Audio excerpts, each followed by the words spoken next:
Баршаңызға қайырлы күн. Бүгін сіздермен үй жағдайында үлпілдек болып шығатын күнделікті дайындап жүрген булкидің рецептімен бөліскелі отырмын. Видеоны соңына дейін көріңіздер. Өте дәмді және қарапайым заттардан дайындалады. Ыдысымызға жылы сүтімізді құйып аламыз.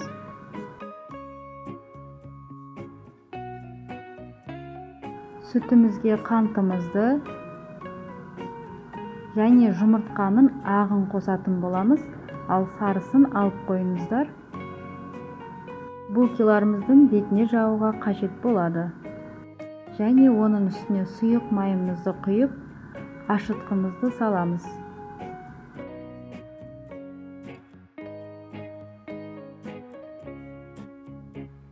Енді оған 9% уксусты қосамыз және барлығын бір келкілетіп араластырып аламыз.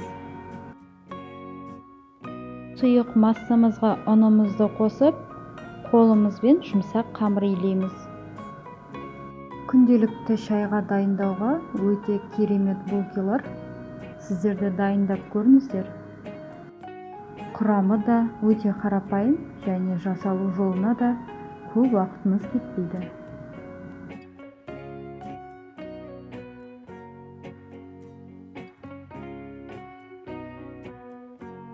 Дайын болған қамырымыздың бетін жауып, 30 минутқа демалтып қоямыз.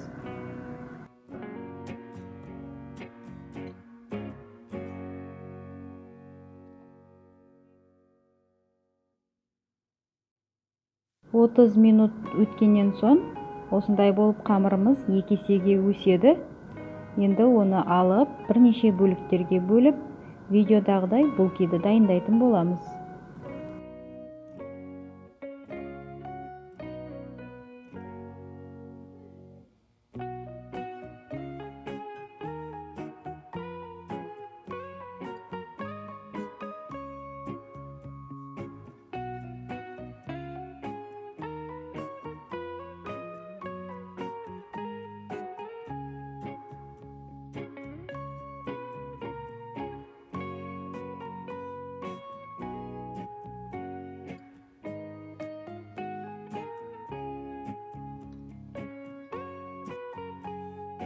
Булкиларды салатын ыдысымыздың астын сармаймен майлап қоямыз. Жандарында майлауды ұмытпаңыздар, достар.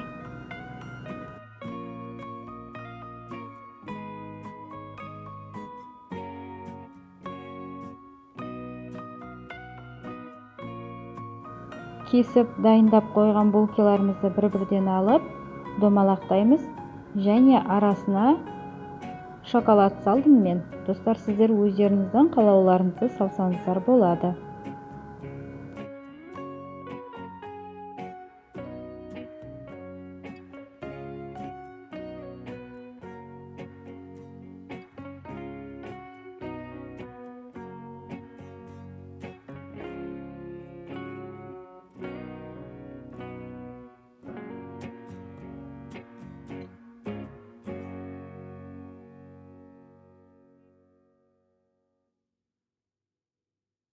Достар, видеода көріп тұрғандарыңыздай менің формам үлкен болды. Сондықтан ортасына жинақтап, айналасын ашық қалдырдым.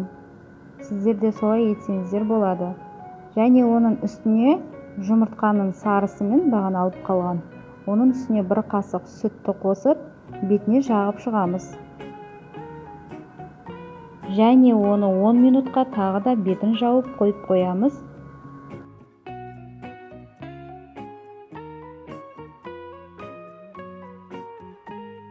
Мінеке, көріп тұрғандарыңыздай 10 минуттың ішінде булкиларымыз үлкейіп, бір-біріне жабысып, әдемі болып шықты. Енді осыны 180 градуста 25 минут пісіріп аламыз. Дайын болған булкиларымыздың үстіне қою сүтімізді осылай жағып шығамыз. Өте әдемі көрінеді және дәміне ерекшелік беріп тұрады.